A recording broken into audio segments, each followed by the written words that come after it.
भाई स्टोरी की शुरुआत होती है एक बिल्कुल काम और पीसफुल दिन से। सब कुछ नॉर्मल चल रहा होता है। तभी ड्रैगन्स ने किंगडम पर अटैक कर दिया और बस यहीं से शुरू होती है एक डेंजरस वॉर जो सीधा 13 इयर्स तक चलती है। ह्यूमंस ड्रैगन्स के सामने बिल्कुल पावरलेस थे और धीरे धीरे ह्यूमैनिटी खत्म होने लगती है। लेकिन इस सब के बीच एक बंदा था, ईथन। ये बंदा हार मानने वालों में से नहीं था। वो लगातार फाइट करता रहा, एक के बाद एक ड्रैगन्स को स्ले करता गया। अब थोड़ा इसके बैकग्राउंड पे आते हैं। ईथन ड्यूक ऑफ आर्डन का एल्डर सन है और अपनी सोर्ड्समैनशिप के लिए पूरी दुनिया में फेमस है। मतलब बंदा कोई नॉर्मल नहीं है। वेस्टर्न कॉन्टिनेंट का सबसे टैलेंटेड स्वॉर्ड्समैन, एक ड्रैगन स्लेयर और किंगडम ऑफ ह्यर्न का लास्ट हीरो। इतने सारे टाइटल्स उसके नाम थे, लेकिन भाई हीरो भी आखिर इंसान ही होता है, कोई गॉड नहीं। और फिर एक दिन ईथन का सामना होता है ड्रैगन किंग ड्रैसेट से। इस बार अपोनेंट कोई नॉर्मल ड्रैगन नहीं था, ये था सबसे पावरफुल ड्रैगन किंग। फाइट के दौरान ड्रैसेट अपने शार्प क्लॉज से ईथन के बॉडी को पियर्स कर देता है और उसे हवा में उठा लेता है। ईथन के मुंह से खून निकलने लगता है, लेकिन फिर भी वो अपने अपोनेंट को देखकर बस इतना कहता है, तू स्ट्रांग है। और उसके बाद ड्रैगन किंग उसे पूरी ताकत से फेंक देता है। ईथन सीधा जाकर रॉक्स पर क्रैश होता है, उसकी बैक लगती है और उसे अनबेरेबल पेन फील होता है। उस मोमेंट पर उसे अपने फादर की बात याद आती है, जब उन्होंने जाते वक्त कहा था कि सब कुछ अब तुम्हारे हवाले है। ईथन धीरे से अपनी आंखें बंद करता है और कहता है कि उसे उनकी लास्ट वर्ड्स याद हैं। और फिर वो रिग्रेट के साथ बोलता है, आई एम सॉरी, मैं अपना प्रॉमिस नहीं निभा पाया। ईथन को अचानक अपनी सिस्टर के फ्यूनरल का सीन याद आता है। उस दिन उसने कसम खाई थी कि वो पूरे कॉन्टिनेंट को ड्रैगन से फ्री करेगा। लेकिन सच क्या था? ना वो सबसे टैलेंटेड स्वॉर्ड्समैन था और ना ही कोई परफेक्ट ड्रैगन स्लेयर। उसे रिग्रेट हो रहा था कि टेरन और मीर का सैक्रिफाइस भी बेकार चला गया। अब उसे लग रहा था कि बस सब खत्म हो चुका है। डेथ का वेट करते करते वो धीरे धीरे सो जाता है। लेकिन तभी उसे एक फेमिलियर सी आवाज सुनाई देती है। कोई उसे बुला रहा होता है। उसकी फिंगर्स हल्का सा मूव करती हैं और जैसे ही वो लड़की उसका नाम जोर से चिल्लाती है, ईथन, वो तुरंत अपनी आंखें खोल देता है। और जैसे ही वो उस लड़की को देखता है, वो शॉक हो जाता है, क्योंकि वो कोई और नहीं, उसकी सिस्टर मरी थी। मरी अपने आंसू पोंछती है, लेकिन फेस पर एक स्माइल होती है और वो कहती है, मैंने तो सोचा था तुम कभी उठोगे ही नहीं। ईथन उसे शौक में बस देखता ही रह जाता है। उसके दिमाग में सिर्फ एक ही सवाल चल रहा होता है, ये हो क्या रहा है? ये यहाँ कैसे आ गई? क्योंकि उसे क्लियरली याद है, उसकी सिस्टर तो ड्रैगन अटैक में मर चुकी थी और वो खुद भी किसी को प्रोटेक्ट किए बिना ही मर गया था। इस बात का उसे अंदर ही अंदर इतना गिल्ट होता है कि उसे लगता है वो एक कंप्लीट डिसग्रेस है। वो फिर से अपनी सिस्टर की तरफ देखता है, लेकिन इस बार उसकी नज़र उसके कपड़ों पर जाती है और वो कंफ्यूज हो जाता है। ये ऐसे कपड़े क्यों पहनी हुई है? मतलब पहले भी वो उसे थोड़ा मॉडेस्ट रहने को बोलता था, लेकिन अब तो ये थोड़ा ज़्यादा ही हो रहा है। फिर तुरंत उसे रियलाइज होता है, अब ये सब इतना इम्पोर्टेंट भी नहीं है। सबसे इम्पोर्टेंट बात यह है कि वो उससे दोबारा मिल पाया। इसलिए वो उससे कहता है, मैं तुमसे दोबारा मिलके बहुत खुश हूं। और फिर थोड़ा हेजिटेट करके पूछता है, वहां आफ्टर लाइफ में सब कैसा था? वो उसकी बात सुन के थोड़ी कंफ्यूज्ड हो जाती है, जैसे उसने उसकी बातों को इतनी इम्पोर्टेंस ही नहीं दी। फिर वो उससे कहती है, आगे से ऐसा रिस्क मत लेना, खुद को इतनी डेंजर में मत डालना। और फिर सॉफ्टली बोलती है, ये तुम्हारी गलती नहीं थी, मैं ही फूलिश थी, इसीलिए अब दोबारा ऐसे खुद को डेंजर में मत डालना। ईथन को कुछ समझ ही नहीं आता। वो बस सोचता रह जाता है कि ये सब क्या बोल रही है। और तभी उसके पेट से एक लाउड सी आवाज आती है, ग्रर्रर्र। उसकी सिस्टर हल्का सा हंस देती है और बिना कुछ बोले सीधा किचन की तरफ चली जाती है। जाते जाते बस इतना कहती है, थोड़ा वेट करो, मैं अभी सूप बना के लाती हूँ। ईथन थोड़ा सरप्राइज होकर पूछता है, क्या तुम खुद कुकिंग करेगी? और वो बिल्कुल नॉर्मल टोन में बोलती है, हाँ ऑब्वियसली, जैसे ये कोई बड़ी बात ही ना हो। फिर वो उससे बोलती है, तुम बस लाई डाउन करो, उठने की बिल्कुल कोशिश मत करना। इतना कह के वो वहां से चली जाती है। ईथन बस कंफ्यूज्ड रह जाता है, क्योंकि उसे तो याद है उसकी सिस्टर को तो कुकिंग आती ही नहीं थी। तो फिर ये सब क्या हो रहा है? सिर्फ सिचुएशन ही नहीं, उसका पूरा बिहेवियर भी चेंज हो चुका था। ईथन डिसाइड करता है कि वो उठकर खुद देख लेगा, लेकिन जैसे ही वो मूव करने लगता है, कुछ उसे रोक देता है। वो नोटिस करता है एक लाइफ सपोर्ट डिवाइस, एक मैजिकल चीज़ जो कोमा के दौरान लाइफ को सस्टेन करती है। उसे समझ ही नहीं आता कि उसे इसकी ज़रूरत क्यों पड़ रही है। तो बिना सोचे समझे वो कैथेटर निकाल देता है, और जैसे ही वो अपने हाथों की तरफ देखता है, उसके हाथ कांप रहे होते हैं, और वो शॉक में सोचता है, मैं इतना वीक क्यों हो गया हूं? ईथन नोटिस करता है कि उसे अपना माना प्रॉपरली फील ही नहीं हो रहा, जैसे अचानक उसका माना बिल्कुल ड्रेन हो गया हो। वो कंफ्यूज हो जाता है, क्या आफ्टर लाइफ में भी ऐसा हो सकता है? उसने कभी एक्सपेक्ट नहीं किया था कि वो इतना वीक फील करेगा। इस कंडीशन में तो वो प्रॉपरली चल भी नहीं सकता था। तभी वो उस लाइफ सोर्स डिवाइस को पकड़ता है और डिसाइड करता है कि उससे माना अब्जॉर्ब करेगा। जैसे ही वो माना अब्जॉर्ब करता है, उसके बॉडी में तुरंत स्ट्रेंथ वापस आने लगती है। उसका पूरा बॉडी जैसे रिवाइव होने लगता है, और अब कम से कम वो खड़ा होने लायक हो जाता है। खुद को थोड़ा बेटर फील करते हुए वो स्ट्रेच करता है और सोचता है, लगता है फर्स्ट एड काम कर गया। और तभी उसकी सिस्टर रूम में एंट्री करती है, हाथ में सूप का ट्रे लेकर। और जैसे ही वो रूम में आती है और इथिन को इधर उधर वॉक करते हुए देखती है, वो एकदम से पैनिक हो जाती है। सीधा उसके पास दौड़कर आती है और कहती है, तुमने लाइफ सोर्स बंद कर दिया क्या? तुम्हें पता भी है तुम्हारी कंडीशन अभी क्या है? इथिन को बिल्कुल समझ नहीं आता कि वो क्या बोल रही है। वो उल्टा कंफ्यूज होकर पूछता है, क्या मतलब? वो फिर से शॉक्ड होकर पूछती है, क्या मतलब? तुम चल कैसे पा रहे हो? इथन बिल्कुल कैजुअली बोलता है, मैं तो ऑलमोस्ट ठीक हूं, हाथ पैर सब इजीली मूव हो रहे हैं। ये सुनकर वो उसे बस शॉक में देखती रह जाती है, जैसे उसे समझ ही नहीं आ रहा हो कि ये पॉसिबल कैसे है। फिर वो धीरे से बोलती है, डॉक्टर ने कहा था कि जब ट्रीटमेंट स्टार्ट होगा तब भी तुम्हें कम से कम 6 मंथ्स लगेंगे प्रॉपर्ली वॉक करने में। ईथन उससे पूछता है, मैं कितने टाइम तक अनकॉन्शियस था? और जैसे ही वो जवाब देती है 10 साल, ईथन एकदम शॉक हो जाता है। उसे यकीन ही नहीं होता कि इतना टाइम बीत चुका है। वो तुरंत उससे पकड़ के वापस बेड पर ले जाती है और कहती है, तुम अभी अभी उठे हो, ज़्यादा स्ट्रेन मत लो। ईथन भी उसे और टेंशन नहीं देना चाहता था, इसलिए वो चुपचाप मान जाता है। फिर वो उसे सूप खिलाने का ऑफर करती है, लेकिन ईथन मना कर देता है और फिर से वही सवाल पूछता है, आफ्टर लाइफ में सब कैसे काम करता है? रूम में एकदम से साइलेंस छा जाता है और 1 सेकंड बाद उसे हल्की सी सॉबिंग की आवाज़ आती है। वो अपनी सिस्टर की तरफ देखता है और नेक्स्ट मोमेंट वो जोर जोर से रो पड़ती है। वो ऑलमोस्ट चिल्लाते हुए कहती है, तुम बार बार ये आफ्टर लाइफ की बात क्यों कर रहे हो? तुम मुझे डरा रहे हो। तुम उठ गए हो, सब ठीक हो गया है। ईथन थोड़ा नर्वस सा स्माइल करता है और कहता है, तुम तो मर चुकी थीं, मैं भी, और हमारे छोटे सिबलिंग्स भी। ये सुनते ही उसकी सिस्टर जोर से चिल्लाती है, सब जिंदा हैं। लेकिन ईथन फिर भी अपनी बात पर इंसिस्ट करता रहता है। तब वो गुस्से और इमोशन में कहती है, ये कोई आफ्टर लाइफ नहीं है, थर्ड सन और सबसे छोटा भी सब जिंदा हैं, और हम दोनों भी। ये सुन के ईथन एकदम शॉक हो जाता है। उसके दिमाग में कंफ्यूजन और बढ़ जाता है। अगर मैं मरा ही नहीं तो फिर मुझे इतना क्लियरली कैसे याद है कि ड्रैगन किंग ने मुझे किल किया था? और फिर उसके दिमाग में एक और थॉट आता है, या फिर क्या सच में मैं नहीं मरा और जो कुछ भी हो रहा है वो सब रियल है? ये सब सोचने के बाद वो फाइनली उससे एक इंपॉर्टेंट सवाल पूछता है, हम दोनों की एज अभी कितनी है? और जैसे ही ईथन को पता चलता है कि उसकी सिस्टर की एज 20 साल है और वो खुद 19 का है, वो एकदम से शॉक हो जाता है। क्योंकि जब वो 19 का था तभी ड्रैगन्स ने अटैक किया था। मतलब उसके हिसाब से तो कॉन्टिनेंटल वॉर अभी स्टार्ट ही हुई होगी। ये सोच के वो सडनली एक्साइटेड हो जाता है। वॉर का क्या अपडेट है? फादर का क्या हुआ? क्या वो ऑलरेडी फ्रंट पर जा चुके हैं? लेकिन उसकी सिस्टर उसकी बात सुन के और भी ज्यादा कंफ्यूज हो जाती है। वो कहती है, तुम क्या बोल रहे हो? वॉर तो 15 साल पहले ही खत्म हो चुकी है, और फादर, वो तो उसी टाइम मर गए थे। वो आगे बताती है, हमारी फैमिली ने बहुत सैक्रिफाइस किया था, सब कुछ सिर्फ इसलिए ताकि इन मॉन्स्टर्स के साथ एक पीस ट्रीटी हो सके।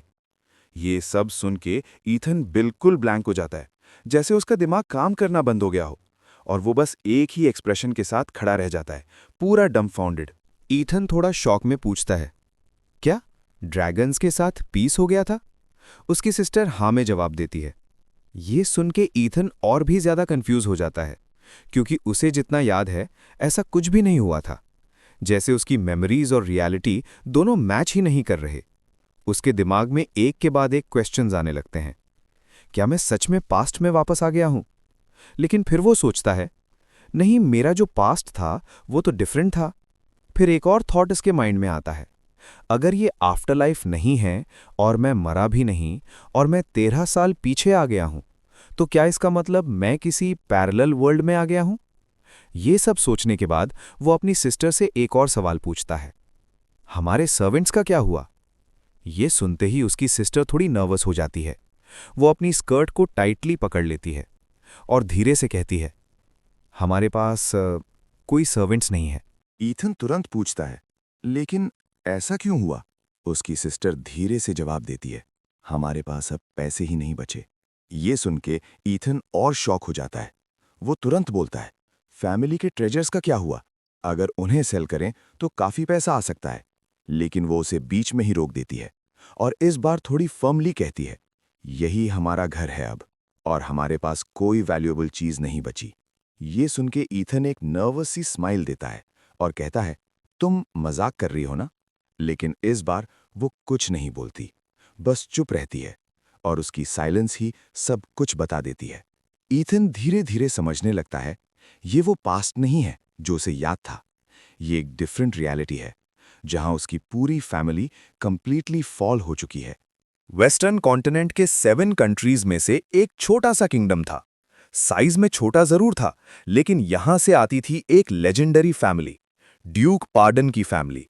पूरे कॉन्टिनेंट में उनकी सोर्ड्समैनशिप का कोई मैच नहीं था, मतलब नाम ही काफी था। उनकी अचीवमेंट्स की वजह से वो हमेशा लग्जरी में रहते थे। इवन जब पूरी ह्यूमैनिटी एक्सटिंक्शन के एज पर थी, तब भी उनकी लाइफ रॉयल ही थी। लेकिन अब वो लोग एक छोटी सी झोपड़ी जैसी जगह में रह रहे थे। ये देखकर ईथन एकदम शॉक हो जाता है। वो अपनी सिस्टर से पूछता है, क्या हम 10 साल से ऐसे ही रह रहे हैं?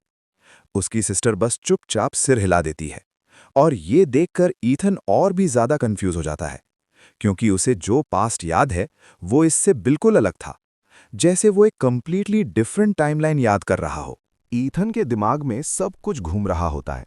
उसे क्लियरली याद है कि वो ड्रैगन किंग के साथ बैटल में मर गया था, लेकिन अब वो खुद को वापस 19 साल की एज में पाता है और ऊपर से उसकी फैमिली कंप्लीटली रूइंड।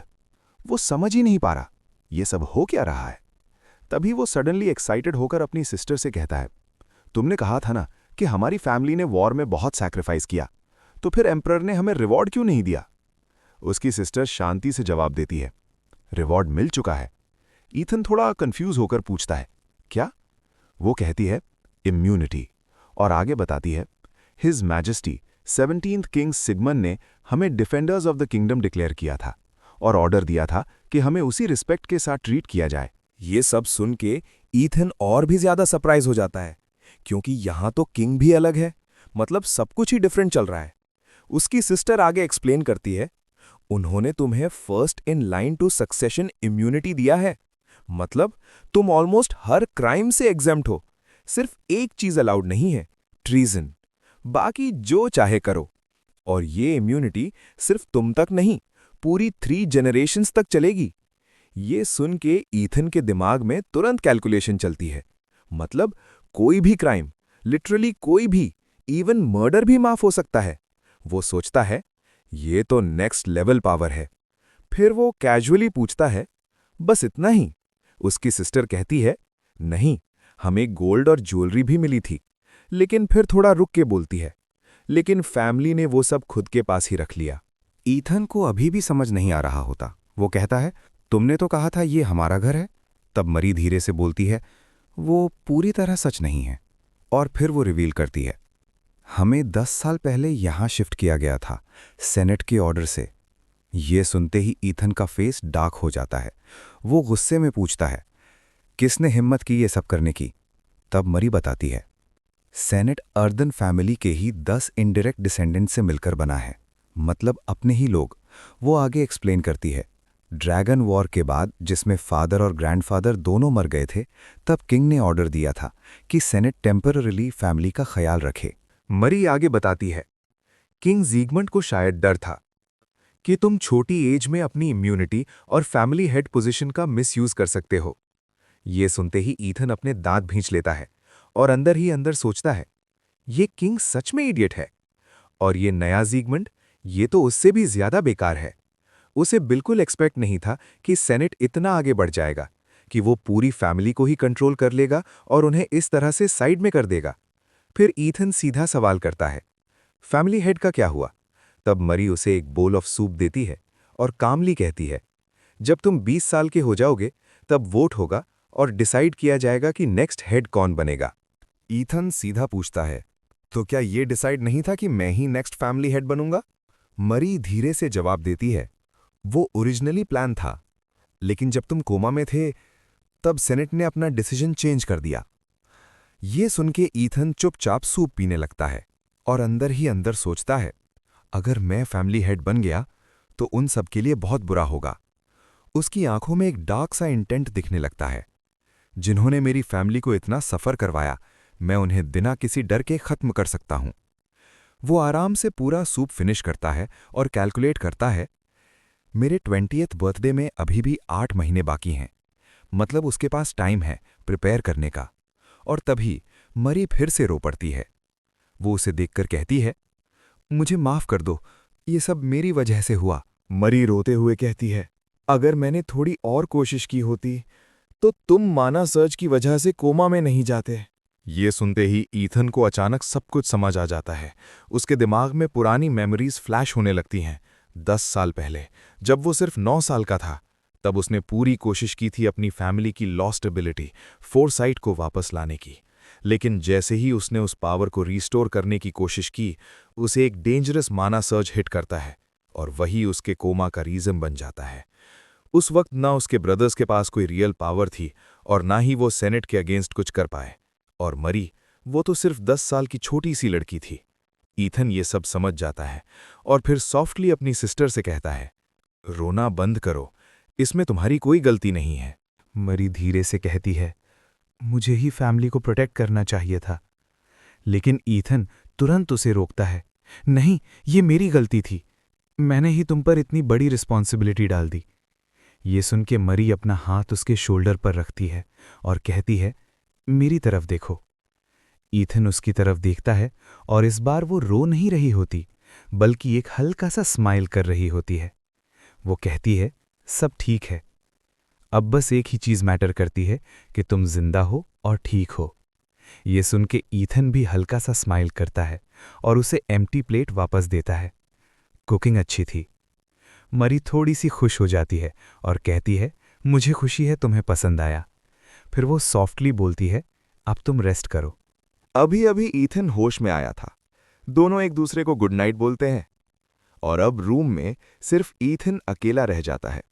वो इधर उधर देखता है और सोचता है, ये सब कितना बड़ा मिस है।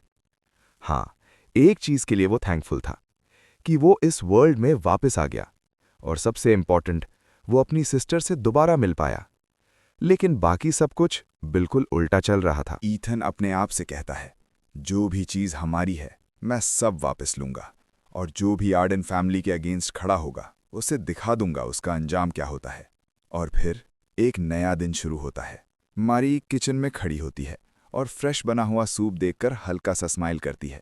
वो सोचती है, कल ईथन को ये पसंद आया था, इसलिए वो डिसाइड करती है आज भी उसे यही बनाकर देगी। फिर वो उसे उठाने के लिए ब्रेकफास्ट लेकर जाने लगती है। लेकिन जैसे ही वो किचन से बाहर आती है, वो देखती है 3 सर्वेंट्स वहां खड़े होकर अजीब तरीके से हंस रहे होते हैं। ये देखते ही उसका फेस तुरंत चेंज हो जाता है। स्माइल गायब और एक्सप्रेशन सीरियस हो जाता है। वो सीधा उनके पास जाती है और चीफ चेम्बरलिन हंस से कहती है, आज के लिए हमें अकेला छोड़ दो। लेकिन हंस उसकी बात सुन के सीधा एरोगेंट टोन में बोलता है, ये पॉसिबल नहीं है, हमारी ड्यूटी है तुम पर नजर रखना। मरी कुछ कहने ही वाली होती है, लेकिन हंस धीरे धीरे उसके पास आता है, एकदम मेनेसिंग वे में, और कहता है, लगता है तुम्हें कुछ गलत समझ आ गया है। मैं ड्यू करदान का सर्वेंट नहीं हूं, मैं बैरन कारगस की फैमिली से बिलोंग करता हूं। ये कह के वो खुद ही हंसने लगता है और उसके साथ बाकी सर्वेंट्स भी उस पर हंसने लगते हैं। मरी के पास अब कोई ऑप्शन नहीं बचता। वो चुपचाप वहां से निकल जाती है और सीधा ईथिन को उठाने चली जाती है। थोड़ी देर बाद जब दोनों सेकंड फ्लोर से नीचे आते हैं तो ईथिन की नज़र सीधा उन सर्वेंट्स पर पड़ती है। ईथन और मरी क्वाइटली ब्रेकफास्ट करने लगते हैं। तभी ईथन कैजुअली कहता है, तुमने तो कहा था ना कि हमारे पास सर्वेंट्स नहीं है। मरी धीरे से जवाब देती है, ये हमारे सर्वेंट्स नहीं हैं, इन्हें दूसरी फैमिलीज ने यहां भेजा है। ये सुन के ईथन थोड़ा इरिटेटेड हो जाता है। वो कहता है, फिर भी इनका काम हमें सर्व करना है, ना कि यहां फालतू बातें करना। और थोड़ा गुस्से में बोलता है, अगर ये इतने यूजलेस हैं तो इन्हें यहां रखने का कोई मतलब नहीं है। मरी उससे समझाने की कोशिश करती है, अगर इन्हें हटा भी दिया तो ये लोग किसी और को भेज देंगे और वो भी मेरी बात नहीं सुनेंगे। लेकिन ईथन वो मरी जैसा बिल्कुल नहीं है।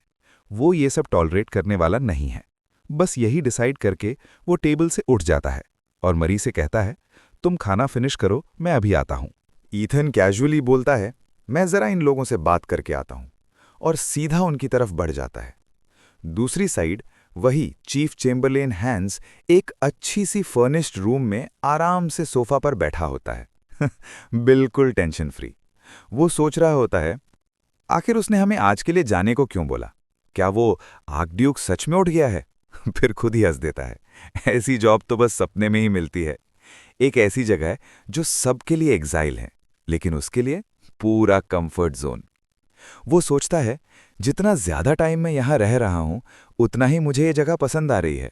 और फिर उसका असली कॉन्फिडेंस दिखाता है, मुझे सेनेट ने यहां भेजा है, इसलिए वो आर्कड्यूचेस मुझे ऑर्डर नहीं दे सकती।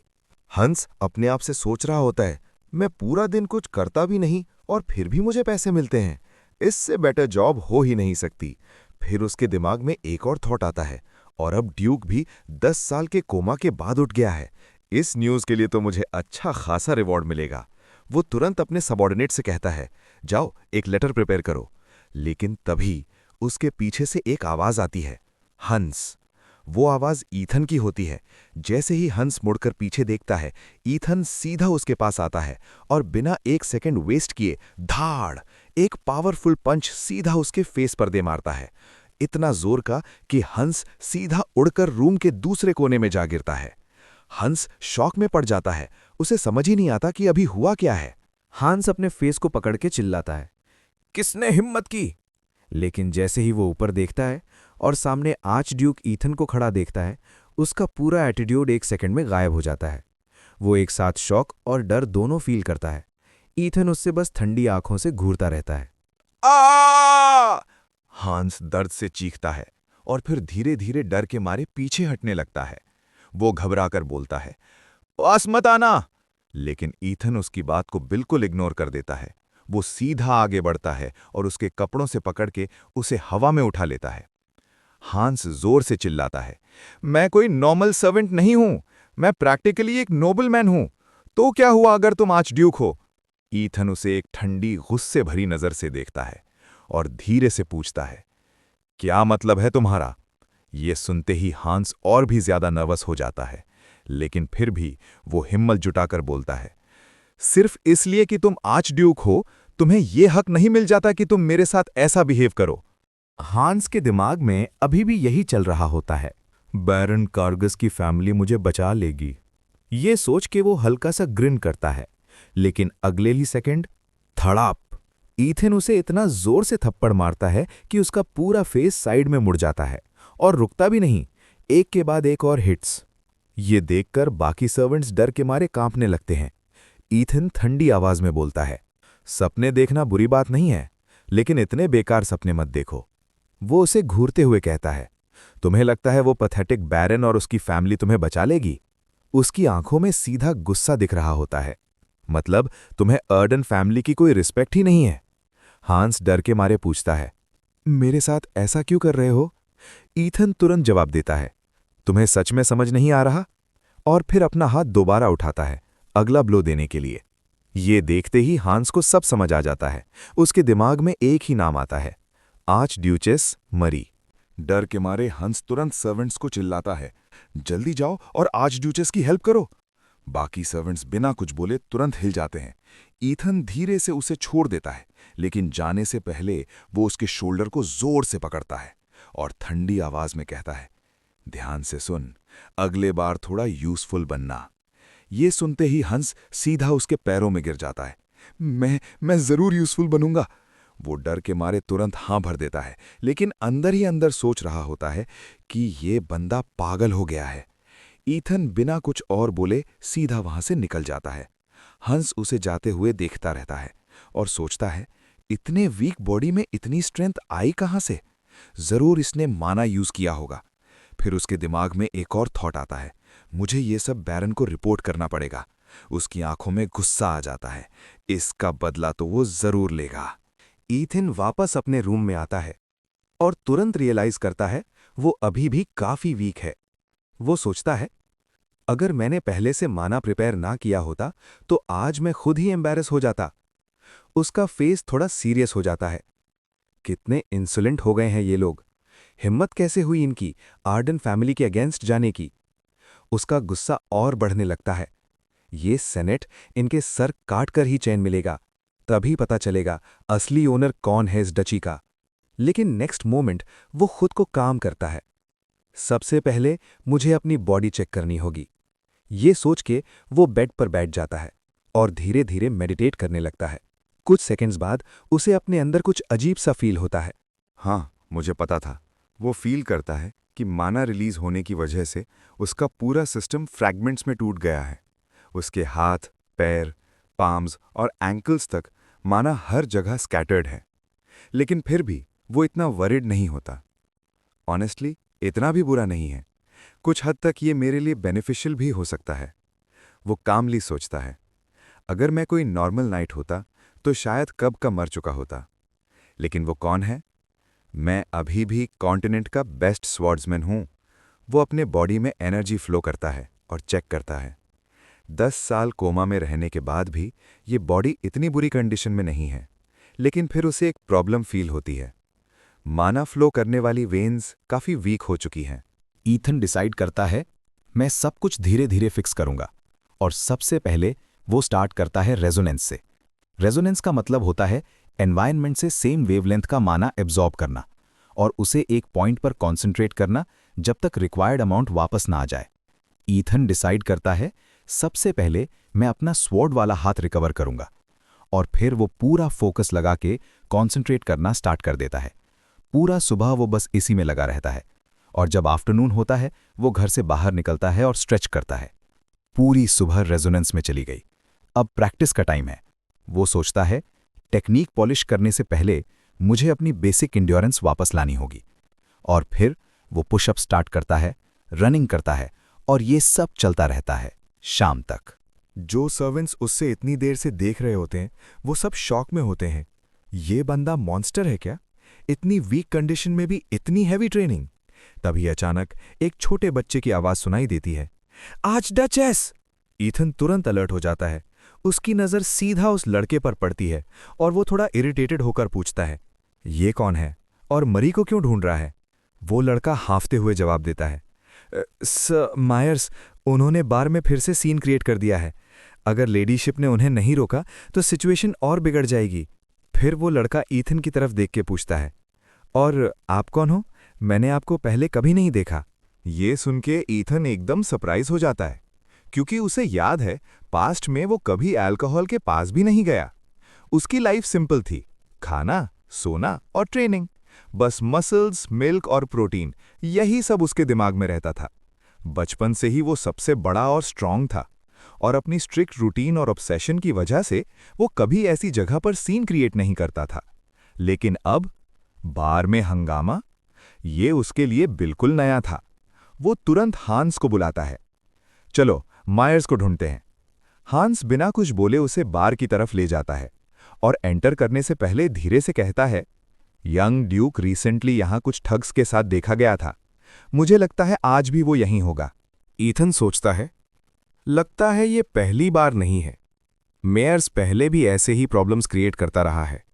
जैसे ही वो लोग बार के अंदर एंटर करते हैं, वुश, एक चेयर सीधा उनके सामने आकर गिरती है। ईथन तुरंत समझ जाता है ये सब मेयर्स का ही काम है। वो इतना ज्यादा ड्रंक होता है कि पूरा बार में हंगामा मचा रखा होता है। और ड्रिंक्स लाओ, वो चिल्लाता रहता है और कंट्रोल से बिल्कुल बाहर हो चुका होता है। ये सब देखकर ईथन एकदम शॉर्ट हो जाता है। वो सोचता है, ये वही बंदा है क्या जिसका हार्ट इतना प्योर और काइंड था? साइड से ईथन को लोगों की हंसी सुनाई देती है। बार के बाकी लोग मेयर्स की कंडीशन देखकर मजे ले रहे होते हैं। ये देखते ही ईथन का गुस्सा फट पड़ता है। धाड़! वो अपना हाथ टेबल पर इतनी जोर से मारता है कि पूरी टेबल 2 टुकड़ों में टूट जाती है। सब लोग एकदम चुप हो जाते हैं और ईथन उन्हें एकदम मेनेसिंग नजर से घूरता है। उसके दिमाग में सिर्फ एक ही चीज चल रही होती है। मायर्स ऐसा नहीं था। वो एक ब्रेव वॉरियर था, मॉन्स्टर्स के अगेंस्ट लड़ता था, और अब एक ड्रंकर्ड बन गया है जिस पर सब हंस रहे हैं। तभी मायर्स की नज़र ईथन पर पड़ती है। वो जोर से चिल्लाता है, ओए, तू कौन है? क्या मैं ड्रंक हूं? मुझे अपना भाई क्यों दिख रहा है? क्या मैं सपना देख रहा हूं? ईथन उसे शॉक में देखता रहता है और सोचता है, ये वही मायर्स है जो हमेशा साइलेंट लेकिन फियर्स होता था।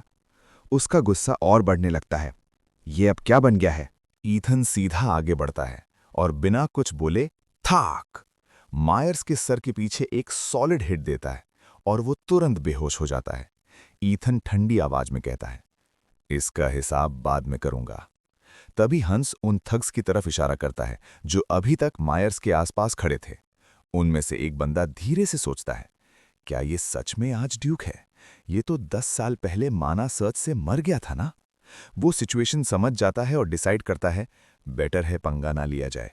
वो अपने आदमियों से कहता है, चलो यहां से, आज ड्यूक के साथ पंगा लेना ठीक नहीं, वो इम्यूनिटी में है। सब लोग धीरे धीरे वहां से निकलने लगते हैं। फिर वो बंदा एक फेक स्माइल के साथ ईथन की तरफ देखकर बोलता है, हमें यंग मास्टर की बहुत चिंता थी। वो थोड़ा ज्यादा ही पी गया था, लेकिन अब तो काम हो गया है। और फिर पोलाइटली बोलता है, शायद अब हमें चलना चाहिए। एमसी उस बंदे की तरफ मुड़ता है और उसकी आंखों में इतना डेंजरस गुस्सा होता है कि सामने वाला अंदर से हिल जाता है। वो बंदा बस एक नर्वस सी स्माइल देता है और तुरंत समझ जाता है कि अब सिचुएशन बिगड़ चुकी है। अब उसको कुछ समझ नहीं आता, तो जल्दी से आग ड्यूक से बोलता है, यंग मास्टर को बता देना कि हमने यहां अच्छा टाइम स्पेंड किया। लेकिन तभी ईथन धीरे धीरे उसकी तरफ बढ़ने लगता है और एक हैवी थ्रेटनिंग टोन में पूछता है, तुम्हें यहां से जाने की परमिशन किसने दी? तभी उनमें से एक सबॉर्डिनेट बीच में आता है और ईथन को रोकने की कोशिश करता है, तो बहुत वीक है, अगर जिंदा रहना है तो चुपचाप निकल जा। पर भाई, एमसी ऐसी इंसल्ट बिल्कुल टॉलरेट नहीं करता।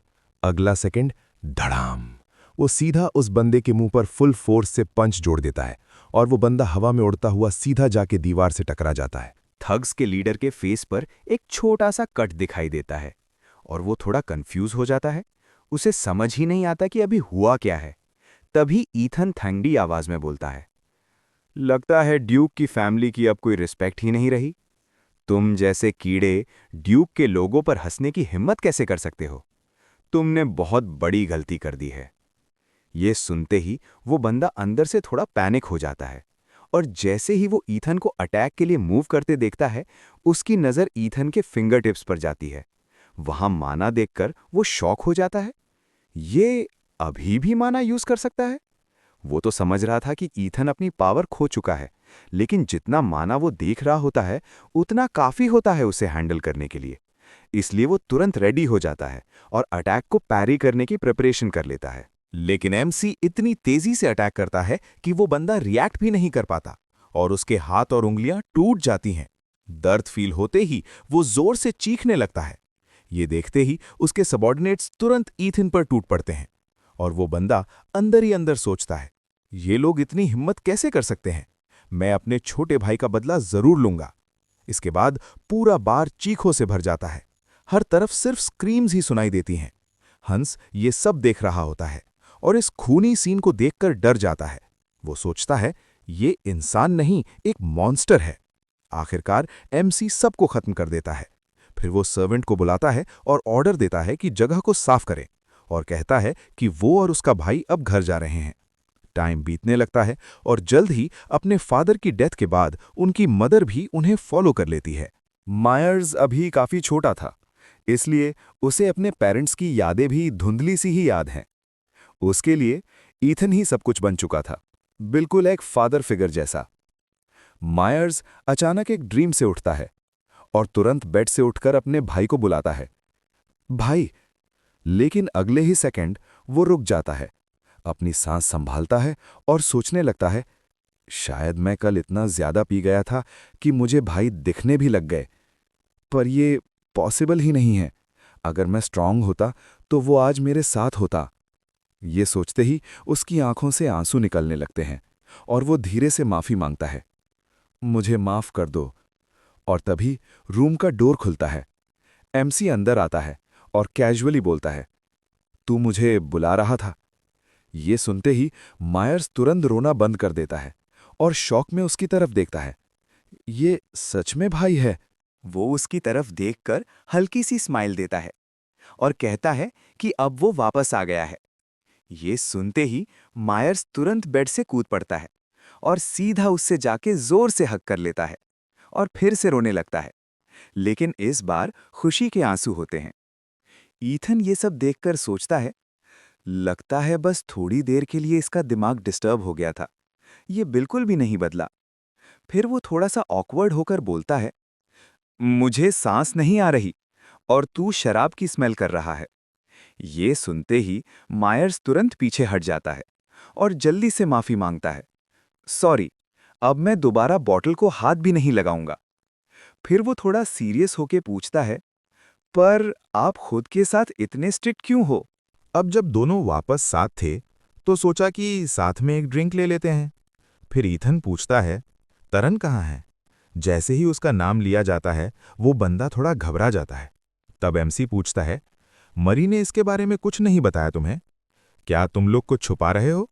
वो बंदा थोड़ा हेजिटेट करता है, सही वर्ड्स ढूंढने लगता है और अपना सर खुजाते हुए बोलता है, वो दूसरी फैमिली के पास गया है, उनकी टेक्निक सीखने। फिर वो आगे बताता है, ग्रैंडफादर और फादर की डेथ के बाद वो कोमा में चला गया था और अब उनके पास प्रीकॉग्निशन भी नहीं रही। फिर वो कहता है, शायद मुझे अब चलना चाहिए। ये सब सुन के ईथन शॉक हो जाता है और तुरंत बोल पड़ता है, ये सब का क्या मतलब है? वो बंदा सीधा जवाब देता है, मुझे भी पूरी डिटेल्स नहीं पता। फिर वो पूछता है, क्या उसने कम से कम ये बताया कि वो गया कहाँ है?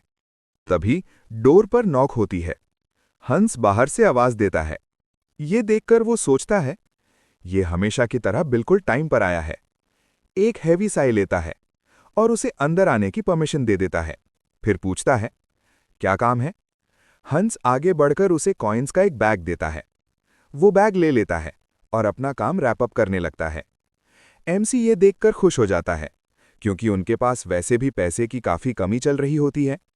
फिर वो हंस को उसका शेयर देता है और उसकी तारीफ करता है। ये सुन के हंस इतना खुश हो जाता है कि उसकी आंखें भी चमकने लगती हैं। ईथन ये सब देखकर सोचता है, ये चीजें काफी जल्दी समझ लेता है और काफी यूजफुल भी है।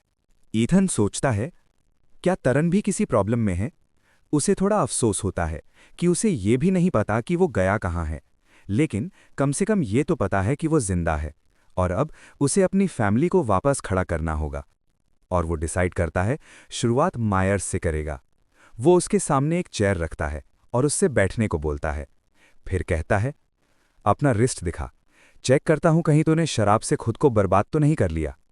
जैसे ही वो उसका रिस्ट पकड़ता है, उसे तुरंत फील होता है कि उसकी एनर्जी पोल्यूटेड है, लेकिन उसका माना बिल्कुल नॉर्मल है। ये देखकर वो सोचता है, क्या इसके पास बिल्कुल भी फोरसाइट में ही है? क्योंकि अगर इसने फैमिली की ब्रीदिंग टेक्निक मास्टर की होती तो इसका माना आग की तरह जल रहा होता। ईथन सोचता है, कम से कम इसका टैलेंट अभी भी पहले जैसा ही है। फिर वो उसका हाथ छोड़ देता है और कहता है, इतना भी बुरा हाल नहीं है। अगर तू प्रॉपरली ट्रेनिंग शुरू करे तो आराम से नाइट बन सकता है, लेकिन तेरी कंडीशन अभी आइडियल नहीं है, इसलिए तुझे चूज करना पड़ेगा, अटैक या डिफेंस। ये सुनते ही मायर्स थोड़ा शॉक हो जाता है और पूछता है, आप नाइट वाली बात मजाक में तो नहीं कह रहे?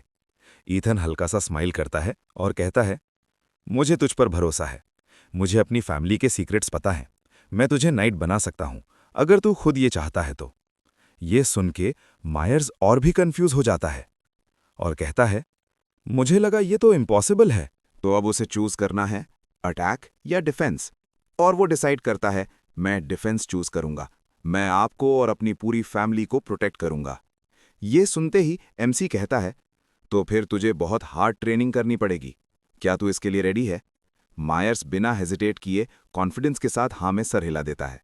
इसके तुरंत बाद ईथन हांस को बुलाता है और ऑर्डर देता है, सैंड बैग्स और वुडन स्वॉर्ड्स ले आओ। फिर वो खिड़की के बाहर देखते हुए सोचता है, हमारी टूटी हुई फैमिली के सारे सीक्रेट्स अब मेरे अंदर ही हैं। ट्रेनिंग 15 साल की एज में स्टार्ट करना काफ़ी लेट है, लेकिन इसमें पोटेंशियल है।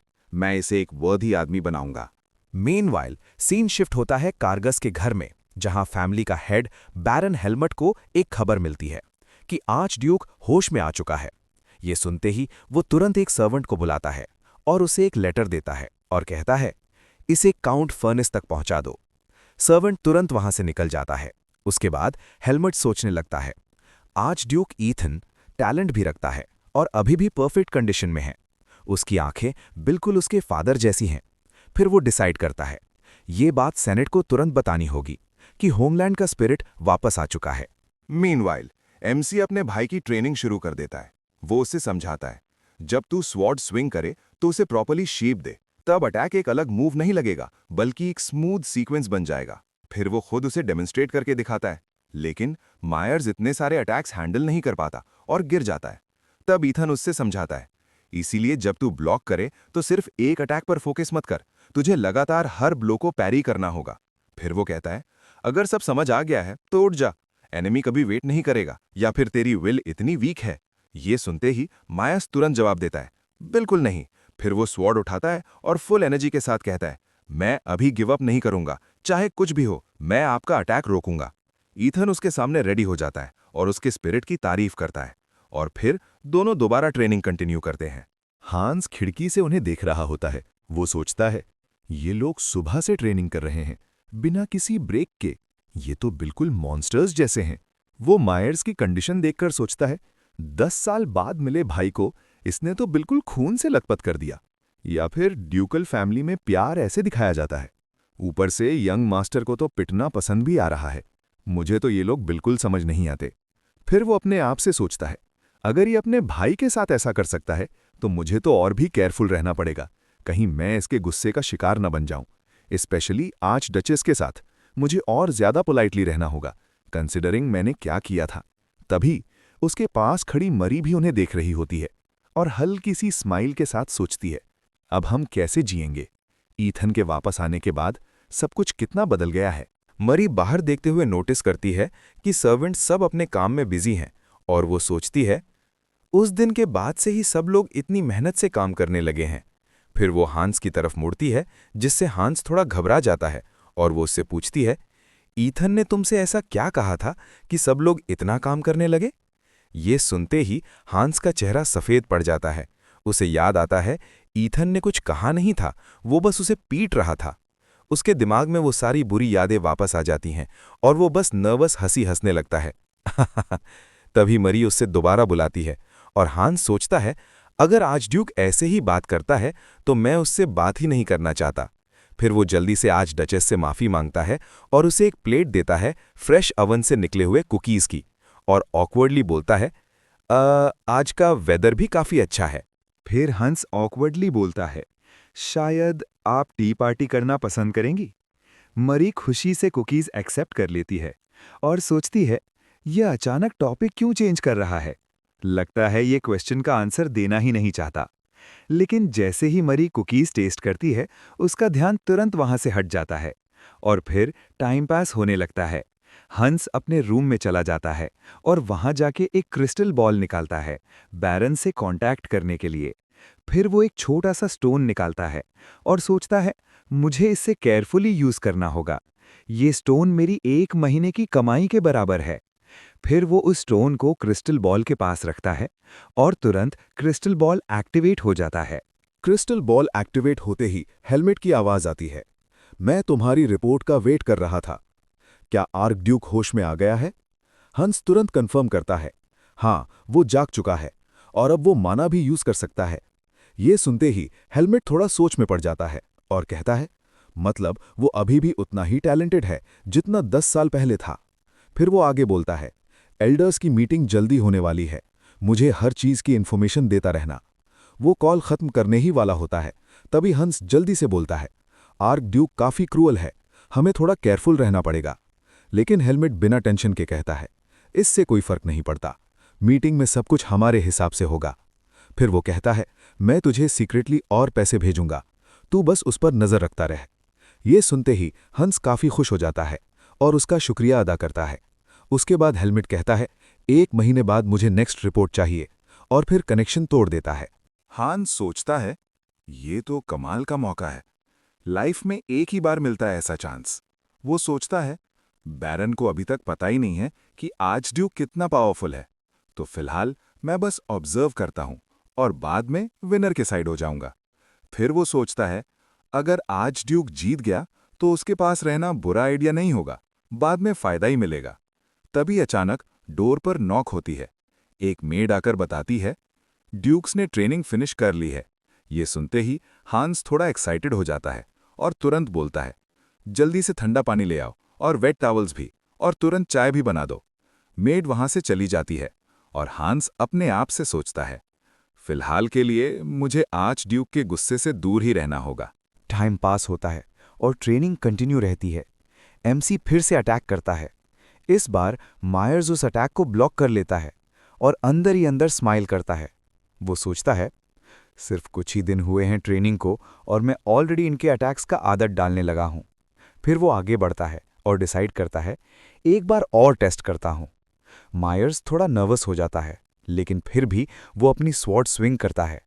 तभी एक जोर की टकरार की आवाज आती है, थॉक। ईथन एकदम रुक जाता है और अपने भाई के शॉक्ड फेस को देखता है। मायर्स ने सच में उसका अटैक ब्लॉक कर लिया होता है। ये देखकर वो इतना खुश हो जाता है कि जोर जोर से चिल्लाने लगता है, मैं कर लिया, मैं ब्लॉक कर लिया। पूरे एरिया में उसकी आवाज गूंजने लगती है। वो ऑलरेडी इतना खुश होता है जैसे वो एक प्रोफेशनल बन गया हो। लेकिन एमसी तुरंत उसके सर पर एक जोर का हिट देता है, बैंग, और उसे रियलिटी में वापस ले आता है। फिर कहता है, अभी तू उस लेवल से बहुत दूर है। जब तुझे लगे कि तूने अटैक पैरी कर लिया है, तभी तू अपनी गार्ड लूज कर सकता है। ये बात कभी मत भूलना। ये सुन के मायर्स अपना सर पकड़ लेता है।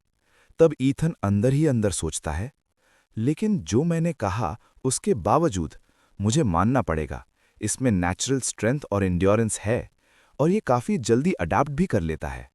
शायद जल्द ही मायर्स एक रियल नाइट के सामने बराबर टक्कर दे पाएगा। हांस तुरंत दौड़ते हुए उनके पास आता है और थोड़ा चापलूसी करते हुए ईथन को एक टॉवल देता है और बोलता है, स्नैक्स ऑलरेडी टेबल पर रेडी हैं। ट्रेनिंग कैसी रही? आप तो हर दिन और बेटर लग रहे हो। ये सुन के एमसी थोड़ा कंफ्यूज हो जाता है। ये इतनी चापलूसी क्यों कर रहा है? फिर हांस उनके वेपन्स कलेक्ट करता है और उन्हें टेबल की तरफ ले जाता है।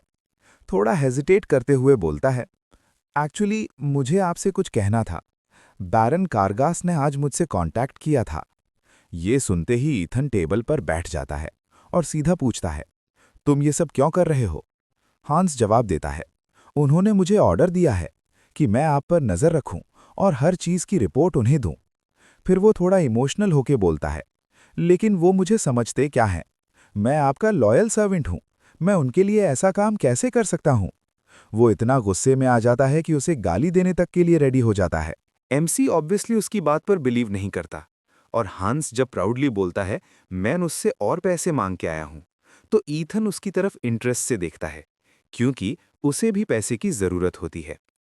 हांस चेम्बरलिन बोलता है, अगर आपको कुछ भी चाहिए हो तो आप बैरन के पैसे फ्रीली यूज कर सकते हैं। ये सुनते ही ईथन उससे कहता है, पेपर और पेन ले आओ। फिर वो कुछ लिखने लगता है और अंदर ही अंदर सोचता है, ये चालाक बनने की कोशिश कर रहा है, वेट करेगा और बाद में विनर के साइड ज्वाइन करेगा। लेकिन कोई बात नहीं, मैं भी इसे अपने काम के लिए यूज कर सकता हूं। ऐसे सिंपल लोगों को यूज करना सबसे ईजी होता है। फिर वो उसे एक पेपर देता है और कहता है, ये सब सिटी से खरीद कर ला, ट्रेनिंग इक्विपमेंट है। हांस ध्यान से लिस्ट पढ़ता है। तब एमसी कहता है, बैरन जितने भी पैसे भेजे उसमें से जो बचेगा वो सब तेरा होगा। ये सुनते ही हांस तुरंत मान जाता है और बिना डिले किए वहां से निकल जाता है, सारे इंस्ट्रक्शंस फॉलो करने के लिए। ईथन उसे जाते हुए देखता है, फिर अपने भाई की तरफ मुड़ता है और पूछता है, प्रोविडेंस के बारे में तुझे क्या पता है? मायर्स सीधा जवाब देता है, मुझे कुछ भी नहीं पता। ईथन सोचता है, शायद मेरी सिस्टर और भाई को भी ये पता होगा। सच कहूं तो वो थोड़ा सरप्राइज होता है कि मायर्स को ये सब नहीं पता। फिर वो पूछता है, क्या ये सब तुम्हें फादर ने सिखाया था? मायर्स थोड़ा हेजिटेट करता है, फिर हाँ में जवाब देता है। इसके बाद ईथन कहता है, मैंने हंस को ऑर्डर दिया है कि वो बैटल के लिए सारी चीजें ले आए। ये सुन के मायर्स कंफ्यूज हो जाता है, कौन सी बैटल? तब ईथन सीरियस होके कहता है, हमें अपनी फैमिली की ग्लोरी वापस लानी है और शुरुआत मैं तुझे एक ट्रू नाइट बनाकर करूंगा, अर्दन फैमिली का सबसे छोटा मेंबर। फिर वो सीधा पूछता है, क्या तू अपनी पूरी लाइफ का अक्यूमुलेटेड माना छोड़ने के लिए रेडी है? ये सुन के मायर्स पहले शॉक हो जाता है, लेकिन अगले ही मोमेंट वो कॉन्फिडेंटली जवाब देता है, मैं रेडी हूं अपनी फैमिली के लिए। टाइम पास होता है। एक लड़का दौड़ते हुए आता है और सर वाइल्डन के रूम का डोर नॉक करता है और जल्दी से बताता है, यंग मास्टर अंदर घुस आया है और फाइट शुरू कर दी है। ये सुनते ही वाइल्डन तुरंत अपने वार्म बेड से उठ जाता है और अपनी वुमन को छोड़कर निकल पड़ता है। वो शॉक में पूछता है, क्या मैंने सही सुना? कल तक तो ये सुअर की तरह पी रहा था और आज रेड स्कॉर्पियन के हेडक्वार्टर्स में आके पंगा ले रहा है। सीन शिफ्ट होता है और हमें 2 दिन पहले का टाइम दिखाया जाता है। ईथन मायर्स से कहता है, बैठ जा लोटस पोजीशन में, मैं तुझे ब्रीदिंग टेक्निक सिखाऊंगा। फिर वो पूछता है, तू जानता है ना, ब्लैक फ्लेम हमारी आर्डन फैमिली की प्रोविडेंस का बेस है और ब्लैक फ्लेम का बेस ब्रीदिंग है। मायर्स ध्यान लगाता है और सोचता है, ब्लैक फ्लेम हमारी फैमिली का सिंबल है। अगर मैं उसके चारों स्टेजेस कंप्लीट कर लूं, रेजोनेंस, डिस्पर्सल, सर्कुलेशन और एनलाइटनमेंट, तो क्या मेरा माना सच में ब्लैक फ्लेम में ट्रांसफॉर्म हो जाएगा? तब एमसी कहता है, एक ट्रू आर्डन डिसेंडेंट होने के नाते तुझे ब्लैक फ्लेम मास्टर करना ही होगा। सबसे पहले तुझे अपना पूरा माना खत्म करना होगा। अपने माना सेंटर को कंप्लीटली एम्प्टी कर और फिर उसे फ्लेम से भर। ये सुन के मायर्स पूरी कॉन्सेंट्रेशन के साथ शुरू करता है। वो धीरे धीरे फ्लेम्स को अपने अंदर खींचने लगता है, एक गहरी सांस लेता है और अपना माना सेंटर एक्टिवेट करता है। अगले ही मोमेंट उसके आसपास जलती हुई आग घूमने लगती है। टाइम पास होता है और शाम तक वो फाइनली अपनी प्रोसेस कंप्लीट कर लेता है। मायर्स अपने बॉडी के आसपास जलती हुई आग देखकर हल्की सी स्माइल के साथ पूछता है, तो हमारी फैमिली का माना ऐसा होता है? उसे कुछ बिल्कुल अलग फील हो रहा होता है। तब ईथन उसकी मेहनत की तारीफ करता है और कहता है, शुरुआत में ये सब डिफिकल्ट लगेगा, लेकिन अगर तू प्रॉपरली ट्रेनिंग करेगा तो तुझे खुद फील होगा कि सब कुछ कैसे चेंज हो रहा है जब तेरा माना फाइनली फ्लेम्स में कन्वर्ट हो जाएगा। फिर वो समझाता है, रेजोनेंस कंप्लीट होने में लगभग 2 महीने लगेंगे और उसके लिए हमें एक जगह जाना होगा। सीन शिफ्ट होता है। वो लोग रेड स्कॉर्पियन के हेडक्वार्टर्स पहुंच जाते हैं। हैंस उन्हें वहां ले जाता है और बताता है, ये वही लोग हैं जिन्होंने यंग मास्टर को बुली किया था। रूमर्स के अकॉर्डिंग इनका लीडर माना यूज कर सकता है। एमसी कहता है, ये सब मैटर नहीं करता और अपने भाई से बोलता है, शुरू कर। मायर्स एक गहरी सांस लेता है और सीधा बार का डोर लात मारकर तोड़ देता है और जोर से चिल्लाता है, क्या तुम सब मरने के लिए रेडी हो? ये सुनते ही पूरा बार उसकी तरफ देखने लगता है। किसी को समझ ही नहीं आता कि उससे क्या हो गया है। लेकिन मायर्स अपनी स्वॉर्ड निकालता है और गुस्से में कहता है, ड्यूक की फैमिली की इंसल्ट करने की हिम्मत कैसे हुई? फिर वो आगे बढ़ता है और 2 लोगों के पास पहुंचता है। उनमें से एक बंदा कंफ्यूज होकर कहता है, रुक जरा, कल तक तो हम साथ में पी रहे थे और एक दूसरे को भाई बोल रहे थे, ये क्या मजाक है? लेकिन मायर्स बिना डिले किए सीधा उसके मुंह पर वुडन स्वॉर्ड से हिट करता है और कहता है, तुझे लगता है मैं मजाक कर रहा हूं? उस हिट से वो बंदा सीधा गिर जाता है। बाकी सब लोग तुरंत अग्रेसिव हो जाते हैं और डिसाइड करते हैं कि उस पर एक साथ टूट पड़ेंगे। मीनवाइल एमसी साइड में खड़ा सब कुछ देख रहा होता है। वो सोचता है, पिछले कुछ दिनों में मायर्स काफी स्ट्रांग हो गया है, लेकिन अभी भी उसमें कॉन्फिडेंस की कमी है। शायद जो कुछ भी उसने पहले किया है उसी बात का गिल्ट उसके अंदर है, इसलिए मैं उसे यहाँ ले आया। चाहे ये जगह सेफ ना हो, ताकि वो अपने सिंस का सामना करे और अपने दिल का बोझ हल्का कर सके। तभी एक बंदा नाइफ लेकर मायर्स पर अटैक करता है। ये देखते ही मायर्स थोड़ा नर्वस हो जाता है और अगले ही मोमेंट उसे हिट लग जाता है और वो दर्द से कराहोत का है। ईथन ये सब देखकर सोचता है, काफी अच्छा मूव था, इसने अपने बॉडी का वही पार्ट आगे किया जहां डैमेज सबसे कम हो। इसके तुरंत बाद मायर्स अपने अटैकर को शील्ड से जोर से हिट करता है। ये देखकर एमसी सोचता है, अगर ये डॉज करने की कोशिश करता तो एनिमी को एडवांटेज मिल जाता और ये खुद ओपन हो जाता अटैक्स के लिए। फिर वो हांस की तरफ मुड़ता है और कहता है, काफी अच्छा कर रहा है ना? हांस उसकी तरफ डर के साथ देखता है और अंदर ही अंदर सोचता है, ये बंदा कितना क्रीपी है, इसके भाई को अभी स्वॉर्ड से हिट लगाए और ये यहाँ खड़ा मुस्कुरा रहा है। फिर वो नर्वस सी स्माइल के साथ बोलता है, मैं तो पहले से ही एक्सपेक्ट कर रहा था, यंग मास्टर से कम कुछ हो ही नहीं सकता। आखिर उसने सिर्फ कुछ दिन पहले ही शील्ड उठाया है। आखिरकार इस गैंग का लीडर भी आ जाता है। उसकी जोरदार आवाज सेकंड फ्लोर से सुनाई देती है। वो सबको ऑर्डर देता है, रुको, सब लोग रुक जाओ। फिर वो मायर्स की तरफ देखकर पूछता है, इस सब का क्या मतलब है? क्या तुम्हें लगता है तुम बच जाओगे? तभी वो नीचे खड़े लड़के की आंखों में देखता है और तुरंत समझ जाता है, ये आर्क ड्यूक है। उसके इंजर्ड भाई ने बोला था, ये बिल्कुल मॉन्स्टर है। फिर वो पूछता है, क्या तुमने मेरे भाई के हाथ तोड़े थे? ईथन सीधा जवाब देता है, हाँ, और कुछ कहना है?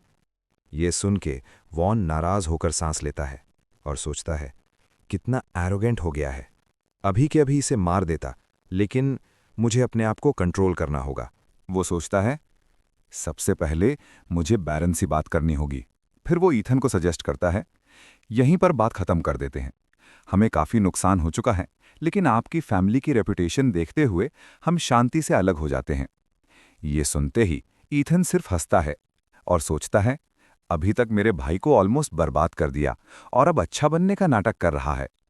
फिर वो सीधा सेकंड फ्लोर की तरफ बढ़ता है और अपने भाई से कहता है, ये सब लोग सिर्फ कचरा हैं, इन पर तरस खाने का कोई मतलब नहीं है। फिर वो सीरियस होकर बोलता है, अगर इन्हें लेसन सिखाना है तो हमें सबको खत्म करना पड़ेगा। उसका गुस्सा अब क्लियरली दिखने लगता है। वो ईथन को सीधा थ्रेटन करता है, अगर तू ऐसे ही कंटिन्यू करता रहा तो मुझे खुद आगे आना पड़ेगा। फिर ईथन अपना फायर माना एक्टिवेट करता है और बोलता है, चलो शुरू करो। तभी उसकी नज़र ईथन के फ्लेम पर पड़ती है और वो थोड़ा शॉक हो जाता है। वो सोचता है, मैंने सुना था अर्डन फैमिली का माना आग की तरह जलता है। क्या ये सच में वही है या फिर बस रूमर्स ही बढ़ा चढ़ा के बोले गए थे?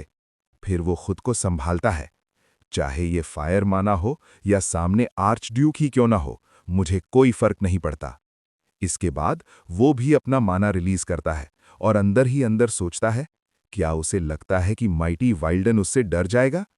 ये देखकर एमसी उसकी स्ट्रेंथ नोटिस करता है और थोड़ा सा इम्प्रेस्ड भी होता है।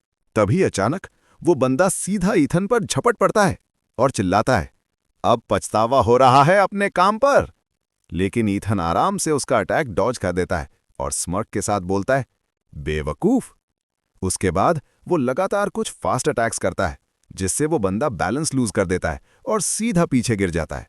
फिर ईथन धीरे से उसके पास आता है और पूछता है, ये ब्रीथिंग टेक्निक तुझे किसने सिखाई? लगता है तू फाइटिंग टेक्निक्स चुरा रहा है। ये सुनते ही वाइल्डन थोड़ा नर्वस हो जाता है और चुप रहता है। तब एमसी उसे पकड़ लेता है और अपने फायरी फिस्ट से थ्रेटन करता है, सच बोल। ये देखते ही वो बंदा घबरा जाता है और जल्दी से बोलता है, रुक जाओ, बैरन कारगस ने सिखाई है ये टेक्निक।